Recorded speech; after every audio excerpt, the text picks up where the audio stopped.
Mas agora Malu Fontes e eu vamos conversar com esta figura maravilhosa que eu admiro muito, que é tão importante em nossas vidas, o maestro Ricardo Castro. Ricardo, um abração, rapaz, que bom te ver. Malu foi ver lá um espetáculo na Algibá domingo. Malu, começa a entrevista com você, com essa figura maravilhosa aí. Sim, Ricardo, bom dia. Prazer imenso estar aqui com você. Adoro o seu trabalho, adoro você, sabe disso. Estou toda derramada de elogios, fui ver suas vozes, aqueles instrumentistas maravilhosos. Aquele milagre, né? O milagre, e a gente não pode ver um projeto daquele e não dizer, meu Deus do céu, porque tanta gente, né? Se cada pessoa, se cada empresário, se cada marca patrocinasse um projeto parecido, não para fazer a mesma coisa, não estamos fazendo que todo mundo vamos ajudar, né, o Gibá, é claro, também vamos, mas assim, eu fico vendo as vozes daqueles meninos, assim, porque é uma ópera, depois o Ricardo explica melhor, é uma ópera do Márcio Meirelles, então são atores, né, são pessoas que cantam, que representam, que encenam, e a Neogibá tocando um coro, né? Então, estamos falando de vozes e instrumentos, e aquilo, para mim, representa, Ricardo, sobretudo num momento como esse brasileiro, e aqui sem nenhum proselitismo, um ato, né, e um espetáculo, para além do espetáculo ali mesmo em cena, um espetáculo de resistência do Brasil, que é possível, apesar de todas as adversidades. Eu acho que quando a gente olha para aqueles meninos, para aquelas meninas, não é muito difícil, não precisa fazer grandes exercícios para imaginar qual era o futuro, digamos assim, que as circunstâncias ao redor da maioria deles tinha previsto para eles, sem que houvesse, digamos assim, a intervenção de um projeto que convida para a música, para a arte, para o teatro, para o canto. Então, é isso. Eu sou suspeita para falar, fico emocionada com tudo, com todo o conjunto de coisas, com a realização, com a existência, né? Morrendo de vontade, eu falei com Fernanda, lá Fernanda Tourinho, quero muito ir no Queimadinho, né? Esse projeto maravilhoso, e a gente, assim, tinha essa história de volta, foi a primeira vez que eu fui para um espetáculo cênico mesmo, entrei no teatro, sentei, foi maravilhoso. Obrigada, né, por fazer Obrigado. parte desse projeto, eu sei que não é só você, mas, assim, obrigada pelo seu toque ali, a sua participação, tá lindo, Fundamental, maravilhoso. fundamental. 14 anos, Neogibá, Ricardo. Diga aí, meu Obrigado, querido. obrigado, Mário. Mais uma vez um prazer estar aqui com vocês. E Malu, é como você disse, é um trabalho de muitos. No início, o único louco era eu. Agora somos vários no Neogibá. Então, É isso mesmo. essas coisas continuam acontecendo apesar das dificuldades, né, que são imensas, efetivamente. E como você disse, o Neogibá, esse programa do governo do estado que convida para a música, para o canto, para a beleza, eu diria mais, ele convida para a oportunidade, ele convida para a resistência, ele convida também para o respeito, para a igualdade de direitos. Ou seja, tem muita coisa que se passa lá dentro do Neogibá e acho que quem está lá dentro sabe disso e sente isso. A gente tem as famílias junto conosco, a gente tem muitos amigos no Brasil, no exterior. Graças a Deus, é uma grande família que tem a cada dia se expandido mais. A gente tem um círculo dos amigos do Neogibá, que é internacional. A gente tem um conselho de administração também que é incrível. Bom, como você disse, é uma coisa que é coletiva. Uma coisa que é coletiva e que precisava mais loucos além de mim. Eu sozinho não teria feito nada disso, né? Obviamente a gente não pode esquecer que esse terreno é absurdamente fértil. A Bahia é incrível. Eu sei que o Nizam ele exagera um pouco, né? Que ele disse, parece que foi ele que inventou baiano não nasce, estreia. Aí eu fiz um adendozinho, uma frase dele, eu disse estreia, mas não ensaia. E eu falei, precisa ensaiar, pessoal, porque dá para fazer muito mais. E foi, Eu né? concordo.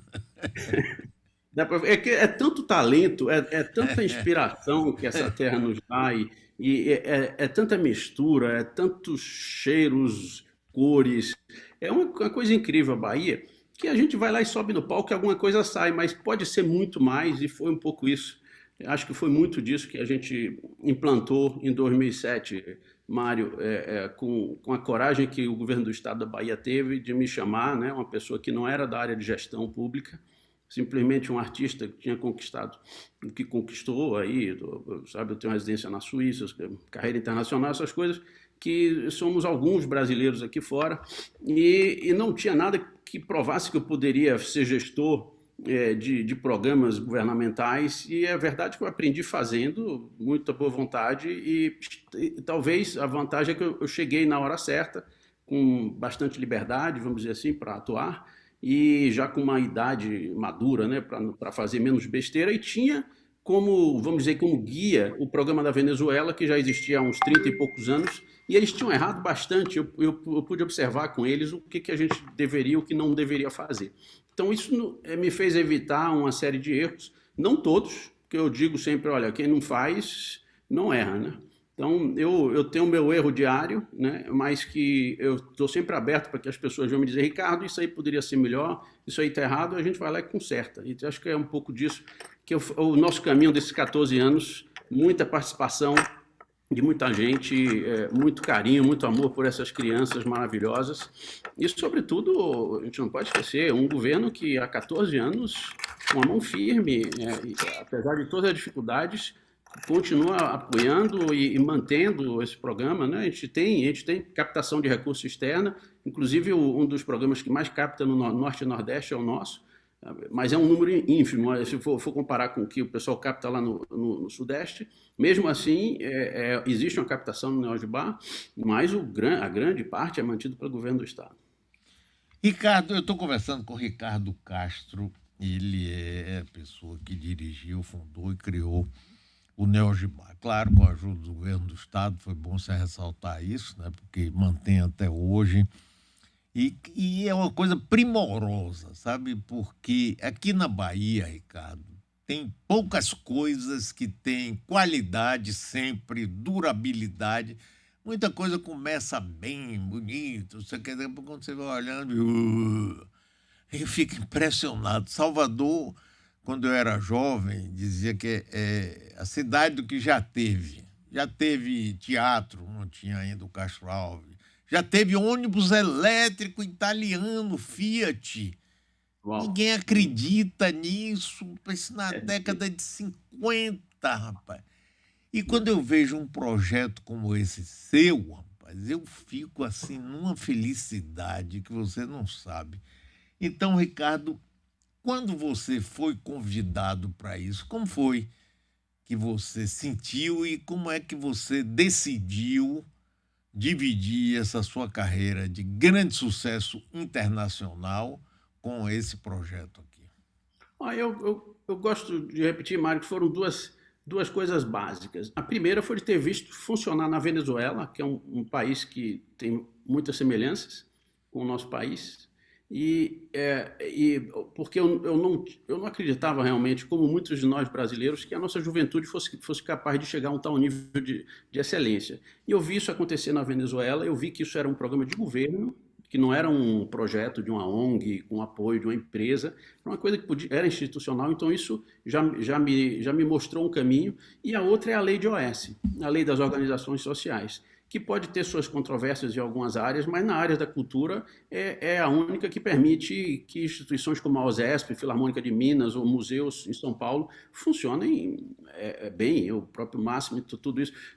É uma lei que é muito boa para a nossa área e ela existia, acho que a partir dos anos 80, mas na Bahia ela chegou no final dos anos 90 e foi por causa dessas duas coisas que eu tive a coragem de, vamos dizer, mudar a minha vida, okay, né?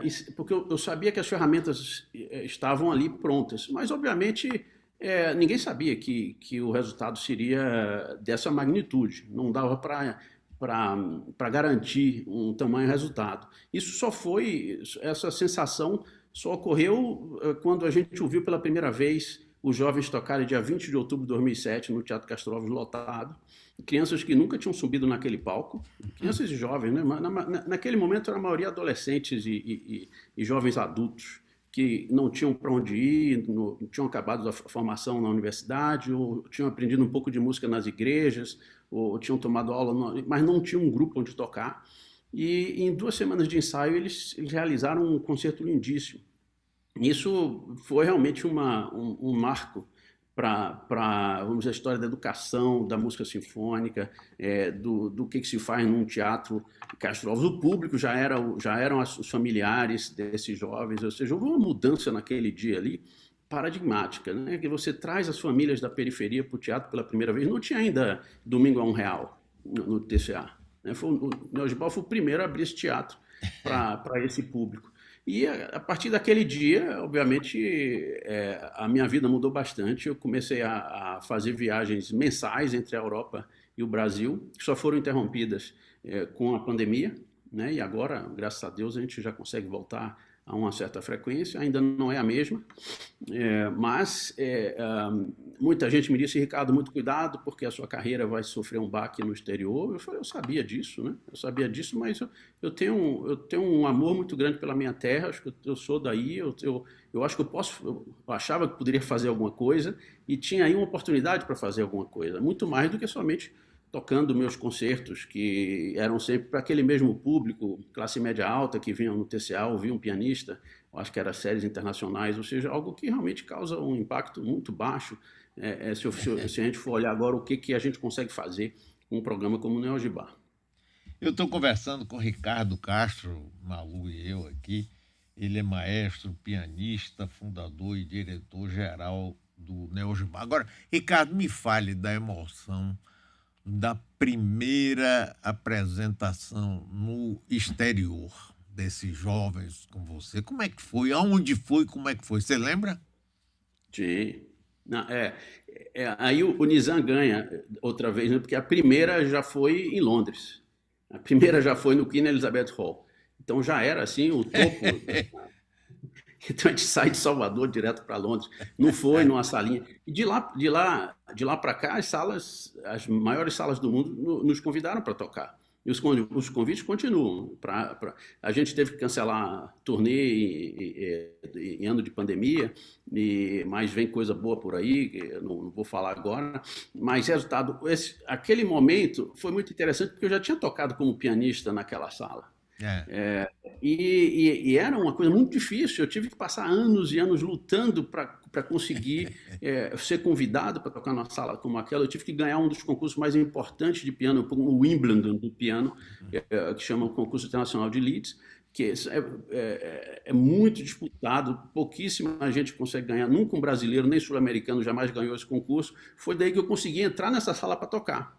E aí, de repente, eu apareço lá de novo com a meninada de Salvador, que saía pela primeira vez, pegava muitos pela primeira vez entrando no avião, e direto no Queen Elizabeth Hall ali de Londres.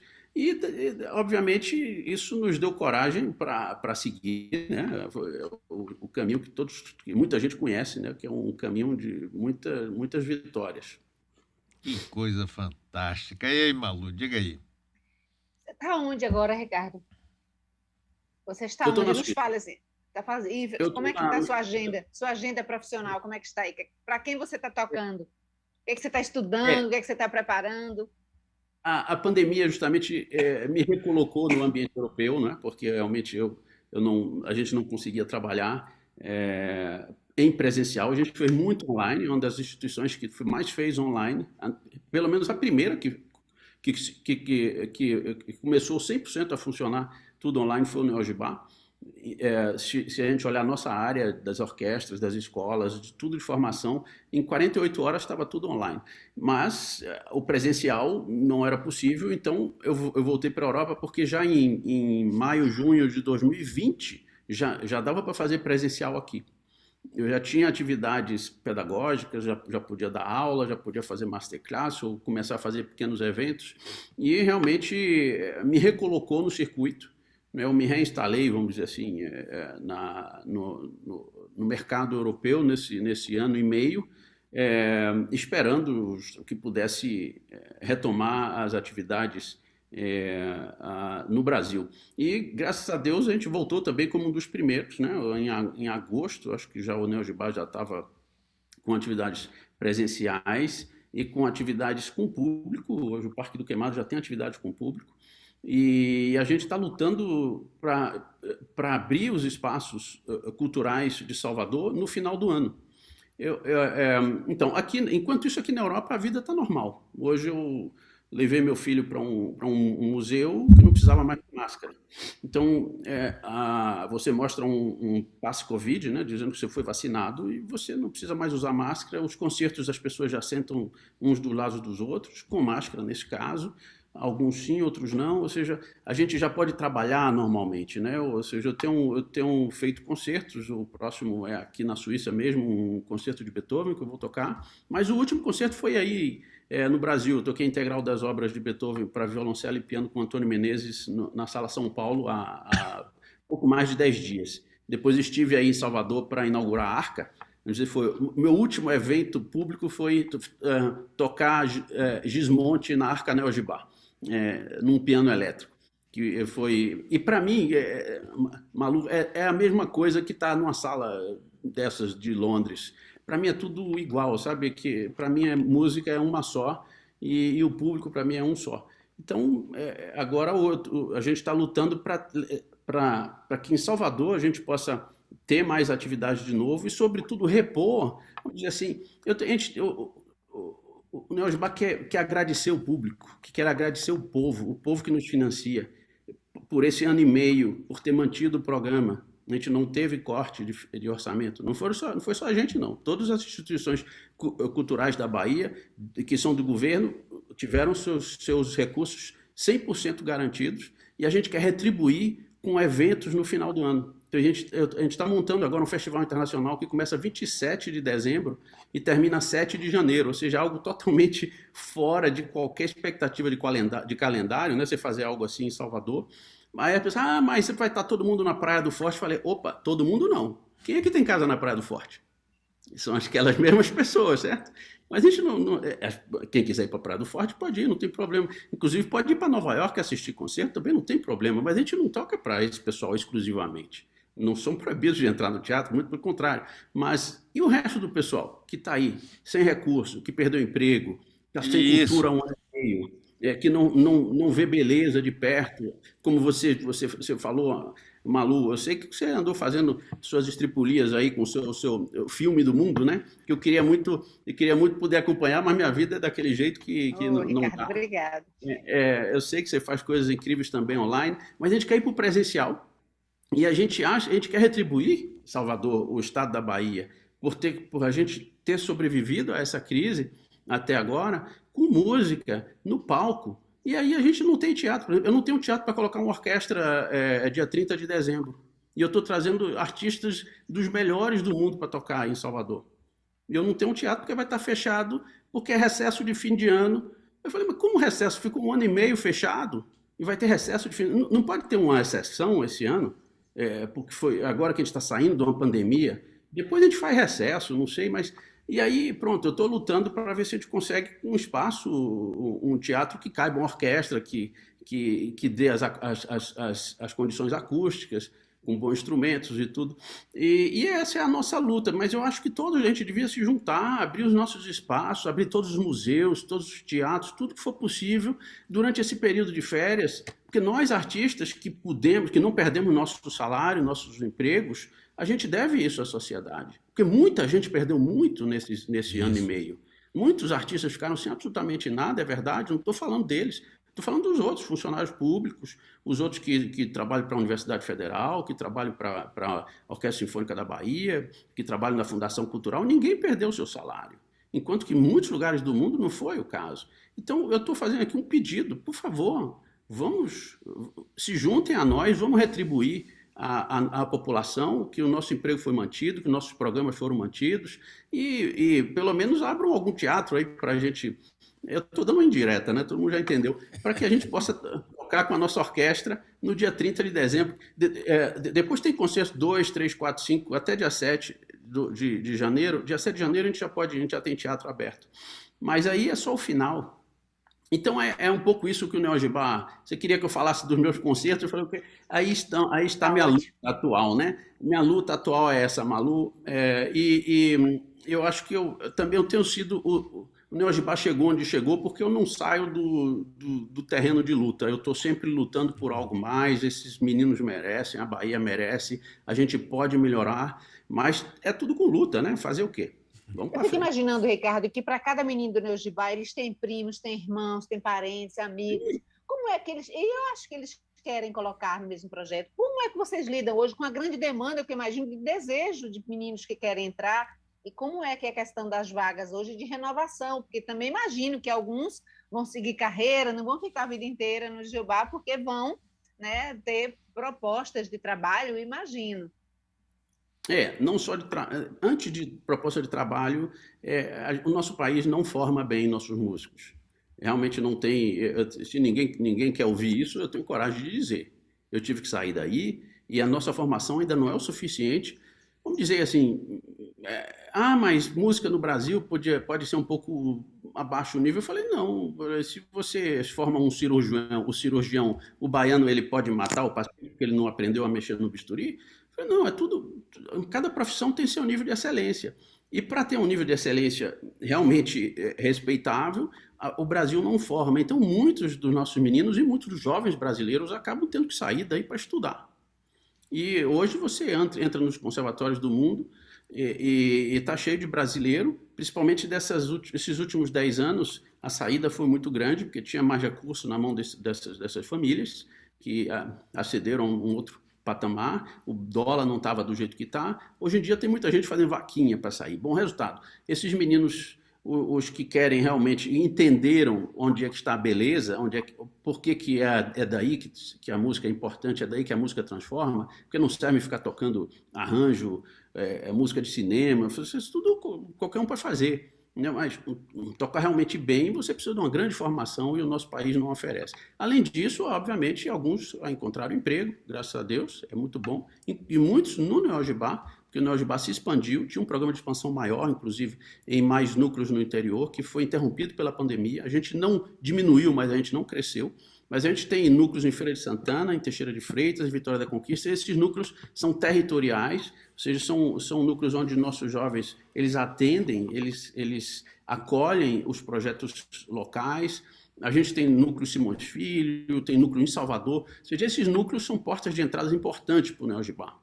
O núcleo central, vamos dizer assim, é o núcleo onde a gente exige mais já, é o núcleo de formação que forma o multiplicador com uma demanda de excelência. É o que faz que tem um coro juvenil que fez uma ópera agora, uma orquestra juvenil que toca em Londres, é aplaudida e que é reconvidada pela terceira vez para tocar em Paris. Ou seja, obviamente que essa porta de entrada aí, ela tem todo um processo para você chegar numa orquestra dessa. Mas esse processo pode acontecer dentro do Neo Gibá, porque você pode não saber absolutamente nada e entrar no núcleo do bairro da Paz, ou entrar no núcleo de Pirajá, e pouco a pouco você vai poder aceder a essa orquestra. Então, agora, quanto à questão de números, é a nossa luta, porque a gente nunca acreditou que, por mais que números sejam importantes politicamente, pela questão do custo per capita, a gente nunca acreditou que valeria a pena aumentar os números se perdesse a qualidade. Então, a gente precisa acolher bem isso. Você sabe que essas crianças são acolhidas não só com aulas de música, mas as famílias deles com psicólogos, com assistentes sociais. A gente tem um acolhimento que é integral. E a gente quer fazer isso bem feito. Aí não adianta abrir vagas e depois não poder fazer isso. Agora, se houver mais recurso, a gente vai aumentar o número de vagas. A gente está em 2.000 vagas agora, a gente espera poder aumentar com essa mesma qualidade, fazendo captação de recursos. Vamos ver, né? Porque, obviamente, o recurso público ele é escasso nesse momento. Ricardo, enorme admiração por você, rapaz. Parabéns, você... Olhe, você sabe quanto eu lhe admiro, quanto nós aqui, rapaz, agradecemos esse seu trabalho, a sua existência, rapaz, a sua existência. Espero que na próxima vez que você estiver aqui as coisas estejam mais claras, a gente volte a se encontrar aqui, conversar. Você... Na plateia, se vocês estiverem aí em Salvador, podem anotar na agenda que serão concertos extraordinários entre 27 de dezembro e 7 de janeiro.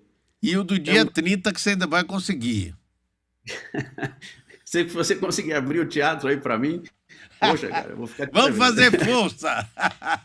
Um abração para você, meu querido. Parabéns, muitas felicidades, rapaz. Tudo de bom para você, Ricardo. Obrigado, Mário. Um grande Um abraço. abraço, Ricardo. Obrigada pelo trabalho.